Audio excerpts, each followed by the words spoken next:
We have a very special treat. This year being our 20th anniversary of Disney pin trading, I don't know if we've had a chance to go back and really look at the history of how all of this came to be. I have spent several years with the pin trading team in the 2000s, and it was truly some of my best memories.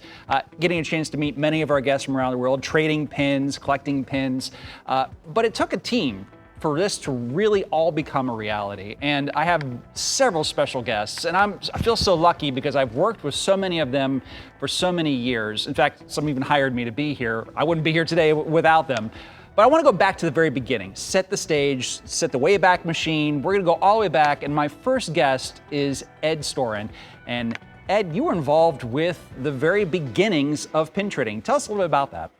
Yeah, thanks, Stephen. It was a pretty exciting time because we really weren't sure whether or not this was going to be a thing that actually took off. And so, like with any big project, we had to do a lot of research. And so we went back and, back in those days, we were a pretty small team. I was the manager of merchandise special events, and I was working very closely with Epcot, which was going to be the center of the Millennium event, which we had decided was going to be the launch of pin trading.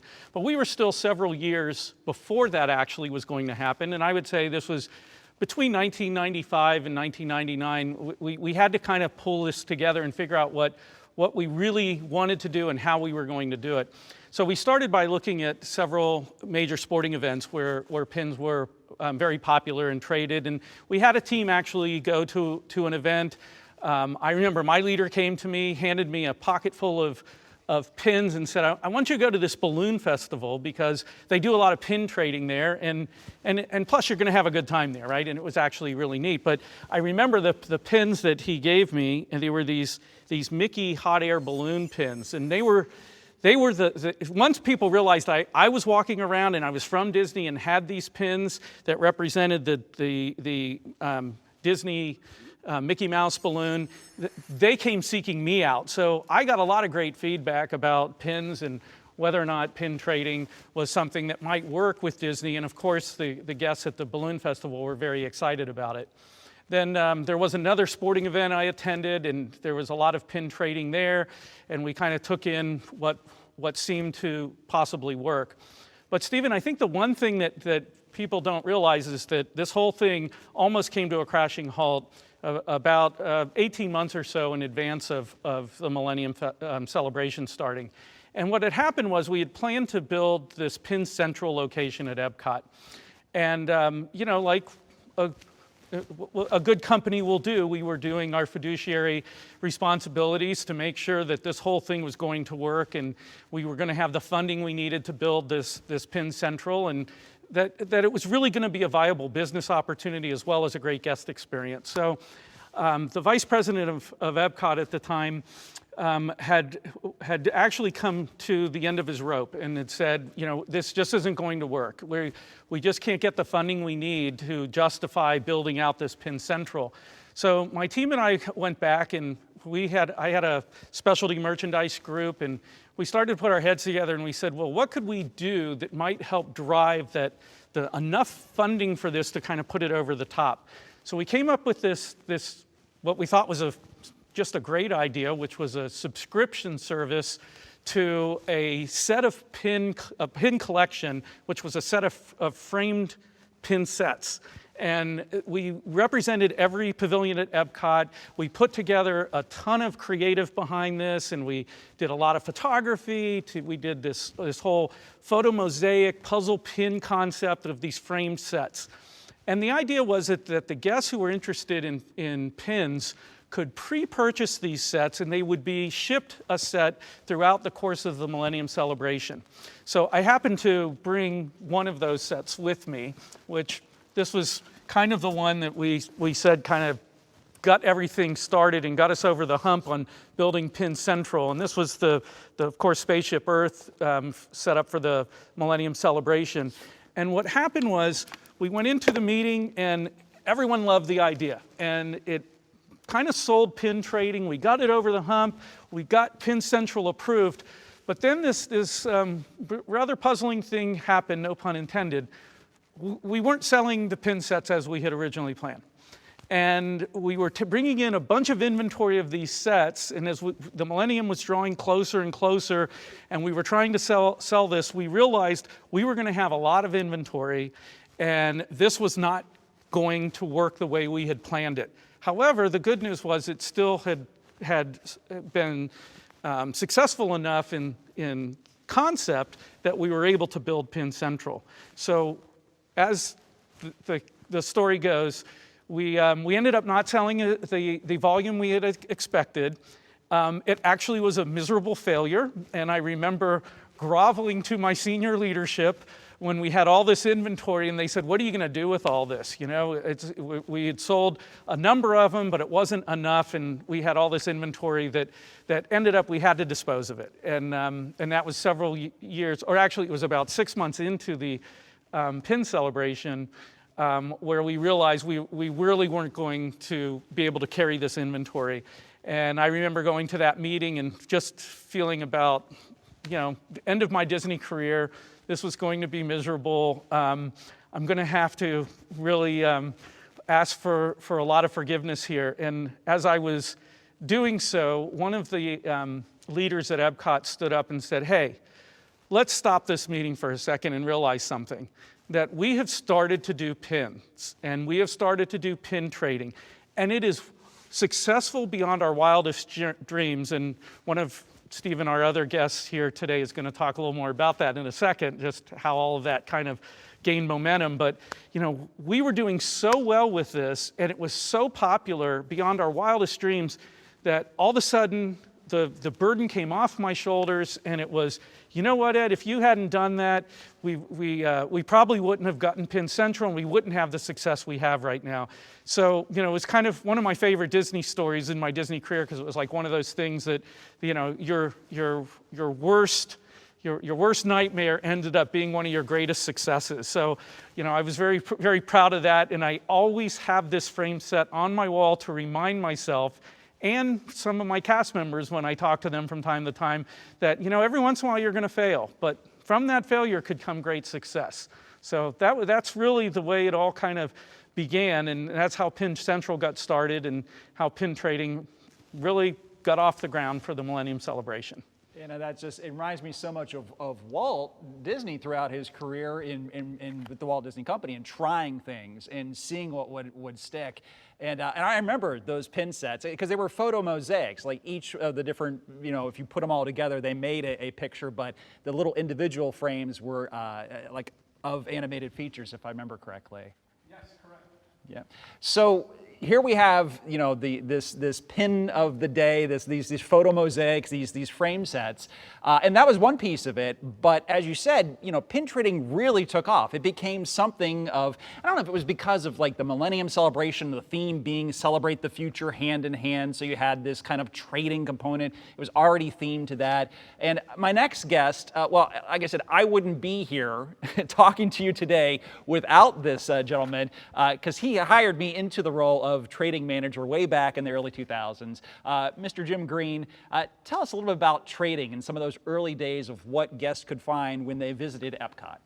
Thanks, Stephen. Yeah, that was probably one of my proudest moments, was hiring you back many years ago when you were finishing up your ambassadorship. I knew you were the right guy to take pin trading to the next level. But so when I got started, it was about 6 months after, as Ed mentioned, pin trading really was launched for the Millennium Celebration. So about March of 2000, I was leading kind of pin initiatives, or kind of merchandise initiatives. We didn't really know what that was. They said, "Hey, we're not sure what's going on, but pins seem to be taking off." And I said, I don't know what that is. What is that? They said, "Look, it's going to be really popular, but you got to figure out how to manage this with our cast and our guests." And I said, "I have no idea, but there's a lot of people who are smarter than me. Let's get them in a room and figure this out." So I brought together a talented team from across the property.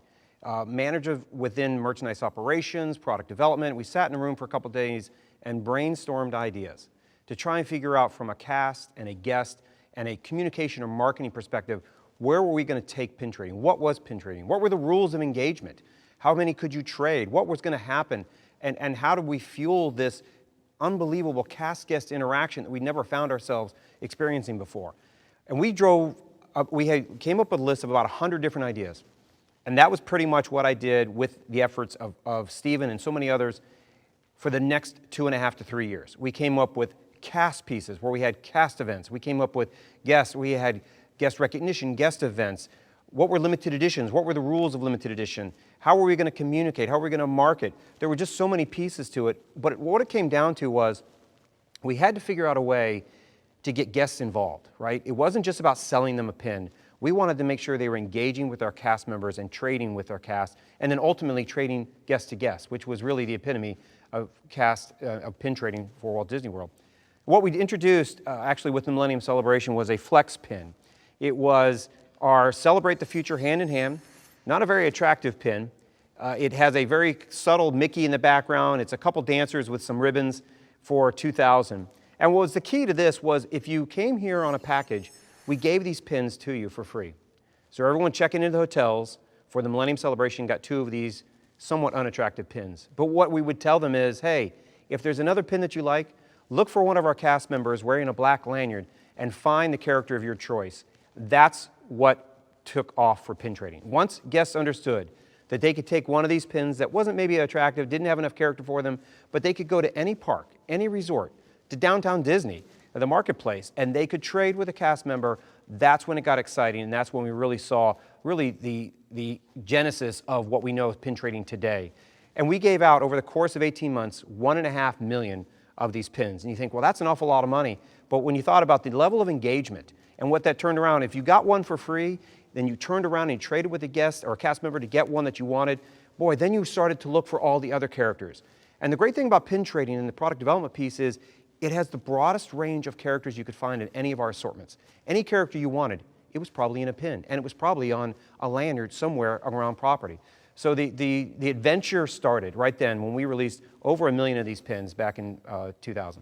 Hey, Jim, I remember when that whole thing started, but even before that, I remember, I think you and I talked about this, we actually would bring our kids out and we would give them pins to try to get them to interact with guests to start pin trading, to get people into it.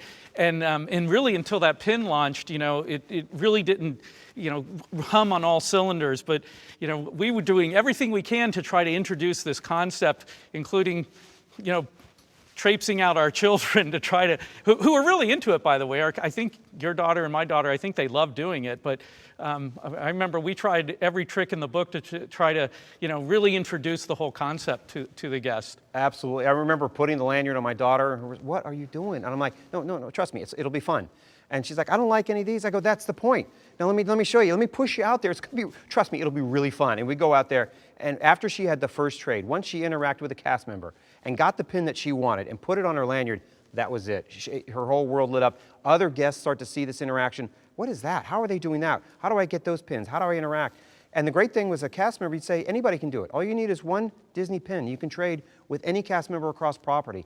And you could just see the level of excitement, not only from our guests, but our cast members. This was a different way for them to engage with our guests. It was a very easy guest-cast interaction. Holding out the lanyard, hey, do you see any characters you like? Bending down and talking to a 5-, 6-year-old child about what their favorite character was and being able to trade with them off the lanyard. It was really a special experience. And that's really why how we gained so much support. We had not only obviously from an Epcot perspective, but it became a Walt Disney World property perspective. Our executive vice president was a huge champion. He would do his own pins, recognition pins, and give them out to cast members for their celebration of pin trading. And then from there, that's when it started to take off. We engaged our other partners at Disneyland, and it became a global phenomenon. Again, always because at the base of it, it was the ultimate cast-guest interaction. So it's based at Epcot, where during the Millennium Celebration, there were a group of cast members who were very much a part of trading. They were known as super traders. Can you tell us a little bit about how those came about? Well, we wanted to have levels of everything, right? So if you had a limited edition pin, great, at 5,000, maybe you had one of 500. If you had a trader, that's great. What about the super trader? So if a regular cast member had 12 pins, the super trader needed to have 50 or 100. Well, you couldn't do that on a lanyard. That's too many.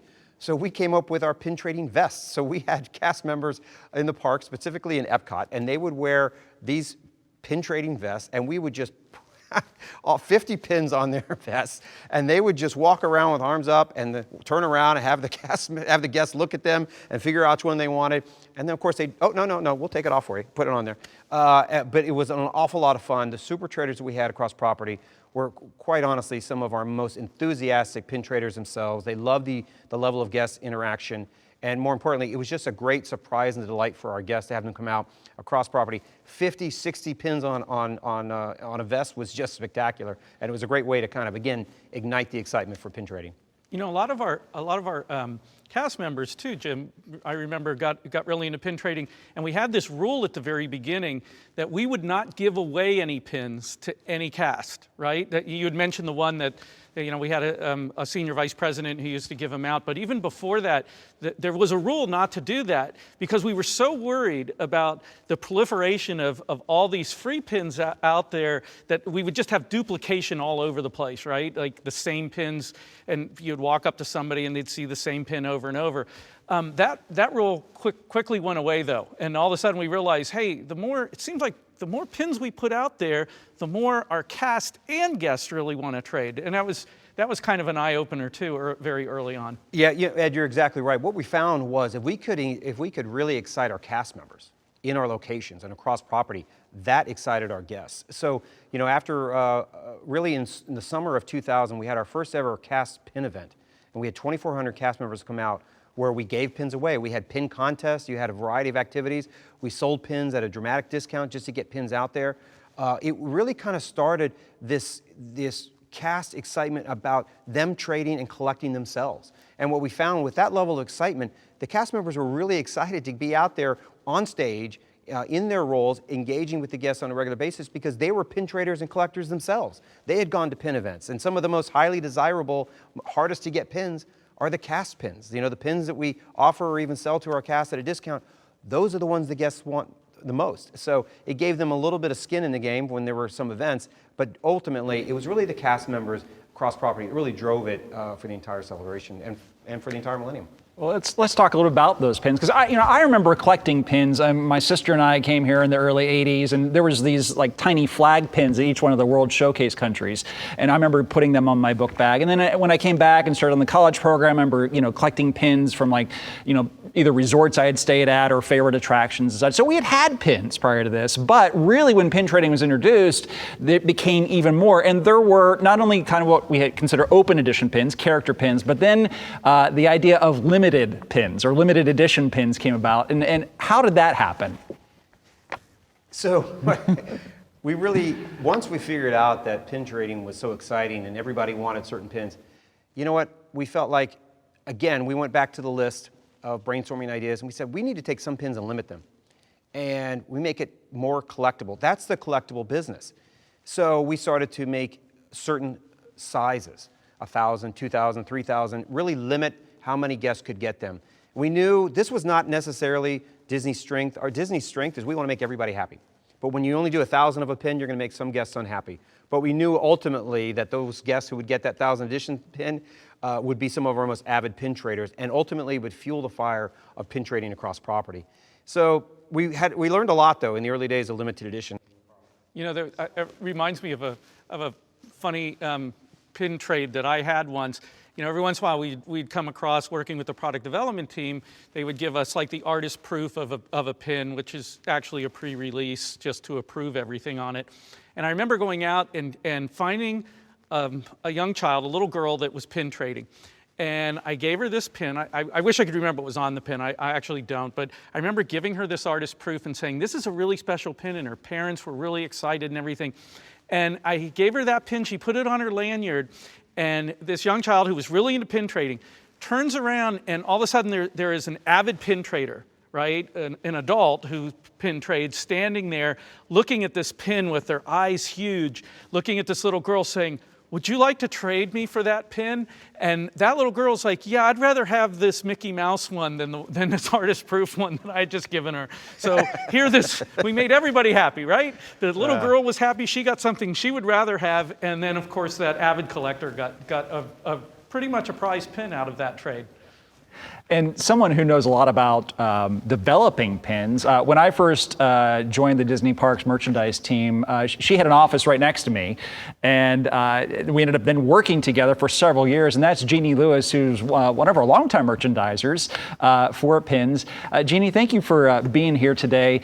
Talk a little about your experience creating some of these highly collectible pins. Wow. Yeah, when I first started with pin trading, I was responsible for Disneyland. So all the pin trading that happened on the West Coast was what I had to learn.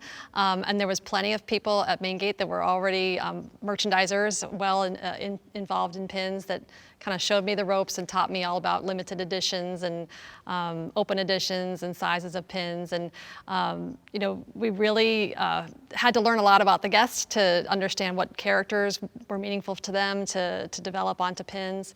But even prior to belonging to the pin team, I was actually on the specialty merchandise team years prior, back in like 2002.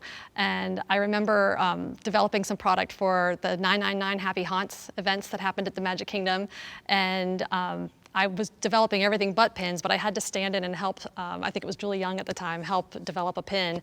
And it accidentally came out the wrong size. We were way too much in a hurry. We had a deadline to meet because it was a hard, fast event date. And we had one sample that came through, and I forgot to write down the sizes on the spec sheet when I sent it to the supplier. So it came through about double the size that it should be. So it was almost about a 3-inch size pin. And I was like, oh my gosh, what should we do? We have no time to resize this and no time to approve it again. So it ended up being one of our first jumbo pins as a mistake, but it was still obviously kind of spearheaded the whole jumbo pin series, and I know they got much larger from that point on. But we put it out there at a little bit different price than our other pieces just to kind of test the appetite of the guest, and we know it was a resounding success. And I know in the future I need to be more specific on my spec sheets when I send them out to suppliers as a result. But it was a happy mistake that was made in that respect. And so, speaking of events, I mean, that was definitely a big piece of it. Going back to that first year, I know that there were several pin weekends that were held that kind of were leading up to then what became the event that, well, we're virtually doing today, but we have done over the past several years at Epcot. How did those pin weekends and some of those special event pins come to be? Related to the pin trading events? Either pin trading events or Jim or Ed, some of those first weekends and how we kind of all brought that together. I was involved in trading nights. I'm not sure for pin weekends if those were the same as trading nights, but trading nights to me were developing a pin of the month series that was something that would draw the guests in when they all came to trade. They'd all want to have that coveted pin, and it was a matter of coming up with a great theme that could carry us through to sustain any type of continuity series.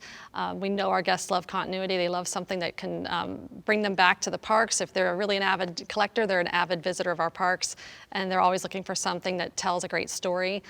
So it's really working out there with the guests at these events to determine what is their collector, what is their passion, so we can develop to that. And really, I enjoyed interacting with the guests just as much as I do developing. It was really kind of fun to watch it come full circle and survey guests and then develop something down the road that could be something that they could add to their collection. You were talking about the pin weekends at Epcot, though, Stephen? Yeah. What I recall is that, and Jim knows this really well, right? We used to lament the fact that our convention centers were always filled up. It's a popular destination, right, for doing conventions and things with guests, and we always wanted to do more merchandise-driven events. And then when pin trading started and Epcot built their pavilion, which was essentially an event pavilion, we were just chomping at the bit. And it just seemed, Jim, I don't know if you recall, but I remember that they were always looking for ways to multi-purpose that facility. And that just seemed like such an ideal thing, two things to put together. Us, who really wanted to do more events like that, where we pulled guests together for things like pins or collectibles. And then, of course, them having this pavilion that, oh my gosh, now we actually have a place we can go. Ed, it's our backgrounds are both in events, right? So it was one of the first places that I started, and I know you as well. So we knew the value of events. We know that events can take programs and assortments to another level. It can drive excitement. You're able to do things within an event environment that you wouldn't normally do, and you can really drive that core affinity guest who loves that program to another level. It will really drive the entire business for months and years to come. So we knew that pin trading was great, but how do you drive further excitement? Epcot wanted to do it.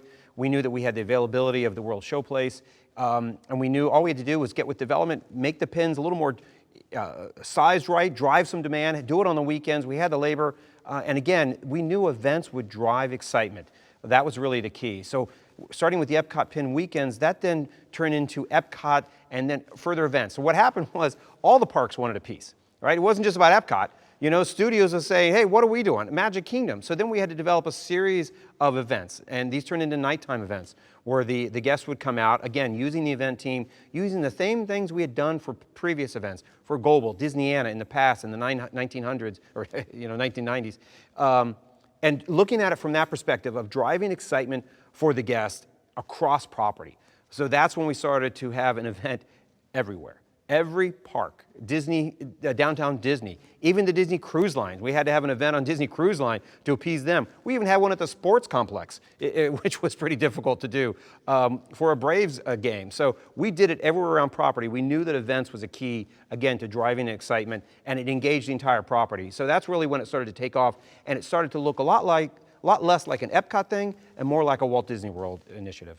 And I remember attending that first 4-day event at Epcot. I don't think we have a picture together, Jim, you and I. And I was serving as a Disney ambassador at the time, and I remember making trading a part of it, my experience. And I just loved that interaction. As Jeannie said, the kind of the guest interaction, I think, was probably one of the most rewarding pieces of that. Now, I finished up my ambassador term, and thankfully you hired me onto the team, and that was about the time that we were starting to continue the tradition. And that was a phrase that we used a lot, and then really expanded trading to a variety of different places. But what's interesting, and I think back to this time, because I'm probably so glued to my phone these days with social media and so forth, there was no social media. There was nothing that we used in terms of that communication. And I joined the team about the same time that we launched an official website. So, the website then, became a thing, and I remember updating that quite a bit. Now, everybody can see what was going on with pin trading around the world. And Ed, pin trading did expand just beyond Walt Disney World. Disneyland, as Jeannie mentioned, was involved with development of that. But internationally, their pins became quite popular at Tokyo Disney Resort. Yeah, I ended up arriving at Tokyo Disney Resort. I spent 8.5 years of my Disney career in Japan, but the year I arrived, there was an interesting story. It was 2003, I believe. Oriental Land Company owns and operates our parks there, and we oversee the activities and how they're delivering the Disney experience. And one of the things that was happening there was pin trading became just huge. It was so big, there were guests arriving at the park every day and spending their whole day sprawled out on blankets with just thousands of pins all around, like the castle courtyard and just any place where the guests could find a spot to show their pins. And it got to the point where at an annual stockholders meeting for Oriental Land Company, a stockholder stood up and asked the chairman of Oriental Land Company, what are you going to do about this kind of flea market look with all these pins and stuff that are happening at Tokyo Disney Resort? Well, culturally in Japan, this was just kind of an interesting reaction, because what happened at that moment, before that stockholders meeting was even over, all pins and pin trading tables and anything having to do with pins that were supported at Tokyo Disney Resort were completely removed. And they still have not returned. It was a case of becoming too popular. And I remember one of our senior executives arriving in Tokyo and turning to me while we were walking the park shortly after that and saying, "Where's pin trading? Why aren't we pin trading?" And I said, "I'm sorry, but it was too successful here." And which is kind of a does not compute moment, for the senior leader. And then I had to explain what had happened, but it had just become so hugely popular. Pins have worked their way into the assortment again in Tokyo, but it's not what it was in that moment. It was just beyond all expectations, I think, as far as what we had expected to happen there. Speaking of popularity, one thing I remember from my time in pin trading are what we know today as hidden Mickey pins. And these were pins that were issued to cast members, but they started out as cast lanyard pins. And I remember having conversations with the counterparts and so forth, thinking about, well, how do we create some unique pins that cast members can use for trading? But Jim, you remember the origins of this. How did that start? Well, we were so excited to create these cast lanyard pins because the guests knew what they were. They knew that they were the pins that only showed up with our cast members. That was the only way to get them. So again, it was the thrill of the hunt. The problem was that so many of our executives would walk the park, we'd give them lanyards with pins, and the first guest that they would meet, the guest would ask, hey, do you have any cast lanyard pins? And the poor Walt Disney World leader would say, I have no idea. I don't know what these are. I don't know if these are cast lanyard pins. I'm sorry, I don't know. So we quickly realized we needed to help some of our leaders around Walt Disney World. And the best way to do it was to put an identifier on the front of the pin. But we didn't want to make it so obnoxious that it would take away from the art. So what way could we put something on the front that would depict that it was a special pin that only was on our cast lanyards, but also allow for the art to shine through the pin itself? So we decided to put a very small Mickey corporate head hidden somewhere on the pin. So immediately, when a leader, any cast would go out on stage and they would look at their lanyard, and if a guest came up and said, hey, do you have any of those cast lanyard pins? They could quickly look and see if they saw that small black Mickey corporate head on their pin, they knew immediately, why, yes, I do. So that really helped our leaders across property identify very quickly. So all of a sudden it became, I'm not looking for cast lanyard pins. I want that pin with the hidden Mickey on it. That's how hidden Mickey pins got started. It was all an effort to help some of our senior leaders trade with our guests around the property. And they were some of my favorite pins to develop, toward the end of my time with the pin team. I loved it. It was neat because I think the interaction that it creates between our guest and our cast, offering something unique to trade. Now, someone, Jeannie, for someone who you took to pins and you just made it your own and you did so many unique things. One of them I remember is chaser pins. And these are part of a mystery set. How did these chaser pins, which again are kind of thrill of the hunt, looking for the next thing, how did that come about? Yeah, I remember that very well. I was supporting the Disneyland portion of the pin team at the time, and I knew that the Disneyland guests frequented the parks much more often, and they needed something to kind of level up their game of trading. And so we were actually preparing. We'd gone on a trip to Disneyland to brainstorm for Disneyland's 40th anniversary of the Haunted Mansion. There was going to be a pin event with that, the Haunted Mansion Open House, as we called it. And we brainstormed so many ideas. We had to reject a few just because it was just way too many SKUs to offer. But we were thinking of the Doom Buggies, that is the famous ride vehicle for the attraction. And we wanted to put the different ghosts in the Doom Buggies, and that was our theme for our pins in the mystery set. We said, this will be our set we do. I said, what can we do to make this even more special? So all the pins were nickel-plated, black Doom Buggies with bluish ghosts inside. And we said, well, a 40th anniversary, the gemstone for 40th is a ruby. So we're thinking ruby red. I said, what could I do without having to create extra designs, because we already had so many other designs we were juggling for this event. So we said, let's take a certain amount of each of those pins and let's electroplate them in a different plating. So we plated them in red metal. So we took 40 of each pin in the mystery set and plated them in red metal plating. Did not tell the guests what that was all about, and it wasn't till I was actually working at the product knowledge pin table at the event, and the guests were they buy several mystery sets at a time, hoping to get a collection with their purchase. And one of the guests came up to the table. He said, "What is this pin? I think it's a mistake. Did you know that this existed?" And he shows me one of the red pins, and the light went off, and I was like, "Okay, this is great. I'm gonna take this and run with it." And I said, "Well, why do you think it's red?" And he had to think a little bit. And I said, "Well, 40 years, ruby anniversary." Okay. And he goes, "Well, how many are made?" And I said, "You tell me. It's the 40th anniversary. What do you think?" And so as soon as he calculated only a small amount of 40 pins of each of these, he went running back to the table to buy more mystery sets at the Disneyland Pin event, and I think the word spread because the rest of the guests flooded the counter. I remember Martha Blanding, who was the event manager at the time, came to me. She's like, "What did you just tell those guests? We just got inundated with all these guests that came to the counter."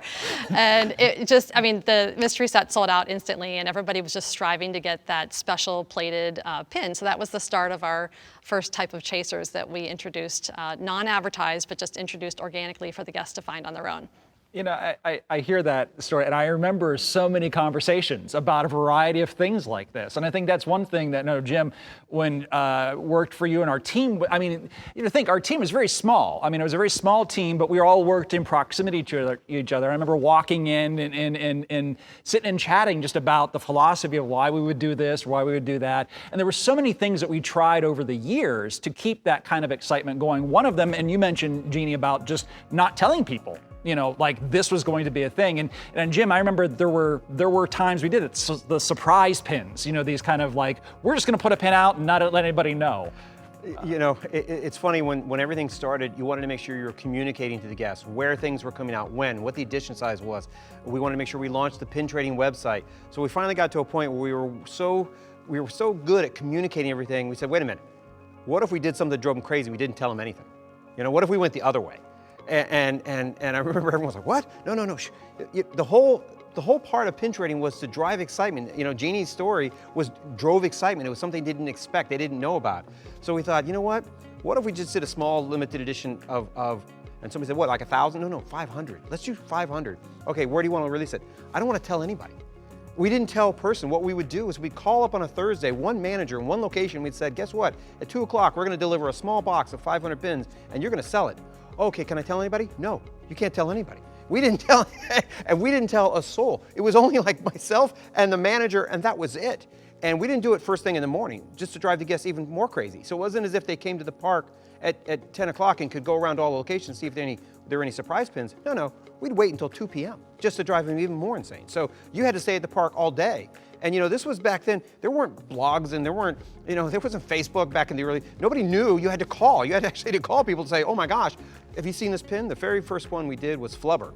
We put it out there as a surprise pin, 500, and people thought it was a mistake. They thought, oh, this is a pin that's releasing because of property. We said, no, this is it. This is 500 right here in this one location. Oh my gosh, you can't imagine the excitement and somewhat frustration from our most avid pin guests. But once we told them it was part of a calculated plan, that there would be more surprise pins such as wet paint and some of these other ones, pins we would never do as a retail. Who wants a pin of a sign? Well, when you do it as a surprise pin of 500, turns out everybody does. So that's what we did for a number of years. Surprise pins were some of the most popular pins. To this day, they're almost some of the most highly sought after pins that we've ever created.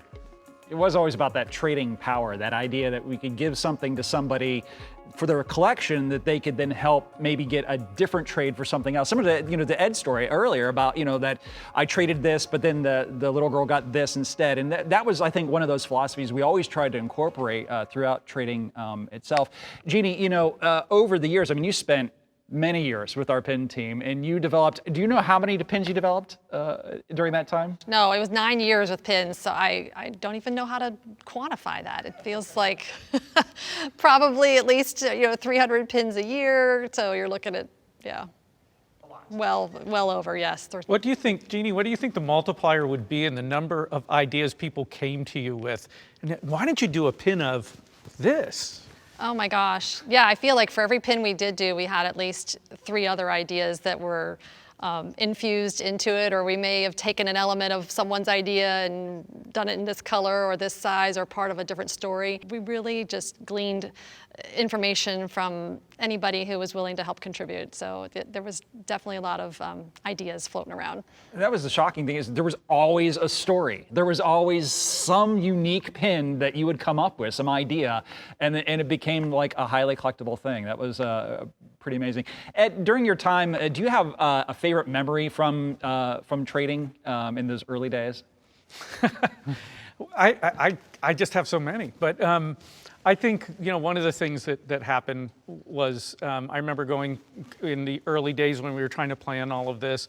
You know, we were so excited, and you know, this whole pin concept thing was so new to us as a company, and I think that the best story is that, you know, merchandise was always something you went in and you just bought something, right? From a guest perspective, you walked into a store and you just bought something.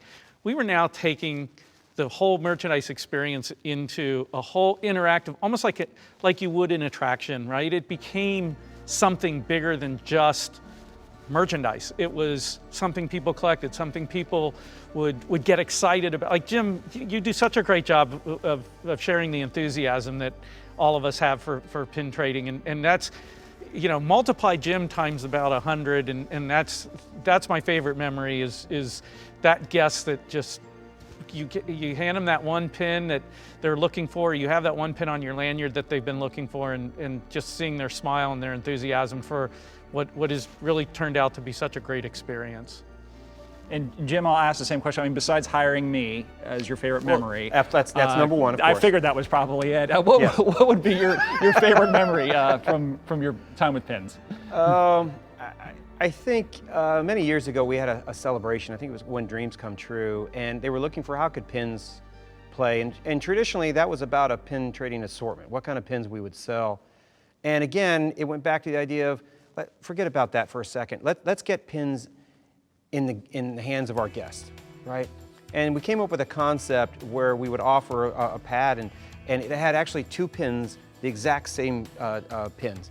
And we handed these to our guests, and not only for them, but one for them, and then one for them to trade, and one for them to give to another guest. It was a way to extend pin trading to their family and friends, or maybe new family that they would just meet new friends within a park environment.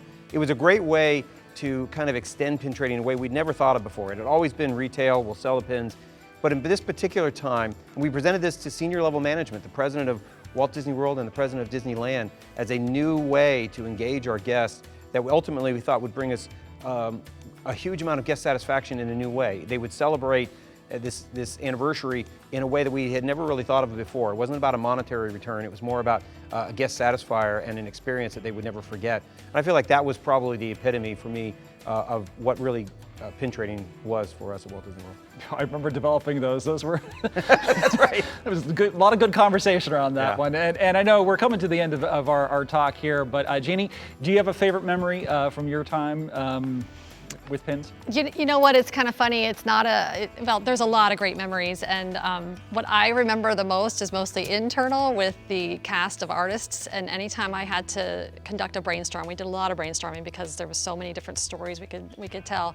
You know, we'd get the artists together in our pin trading showroom, and I would always bake banana bread, and I would bring my bread in, and that was like the food to fuel the minds. And if y'all know Quinn Kimball, he loves to eat, and he had even better ideas when I brought the banana bread. And we just had a really great time coming up with ideas and kind of just recounting the different stories of things that happened at pin events or at trading nights, and how that could apply to a story for the next year's pin event, brainstorming those together with that team of artists and with my team of fellow product developers is really where my fond memories are. You know, and I think that to me is probably, when I think back to my time with pins, it was working with such a dynamic team, and then just being able to trade at some of these events, you know, in the parks, wherever it might be. I think getting a chance to meet so many unique individuals from all over the world and trade pins and just share a story. I mean, yes, it was always about, you know, yeah, we'd love for people to purchase pins, I get it. But to me, pin trading was more about that exchange and that experience. I made really lifelong friends thinking about, you know, the times that I spent with trading. And because of social media today, I'm able to still keep up with many of them. And to me, that I think that camaraderie and that friendship is something that extended not only internally, I think, with our team, but then around the world. And that's why we're celebrating 20 years this year. We really thank you, Ed, Jim, Jeannie, and just for joining us today, sharing some of those memories. And really, quite frankly, we would not be here if it was not because of you and your enthusiasm as our guest in trading pins that really has kept us going. When we say we had so many conversations and so many great laughs and so many great stories about that experience, it was always dedicated to making magic for you, and we thank you so much for being a part of it. Thanks, Stephen. Thank you.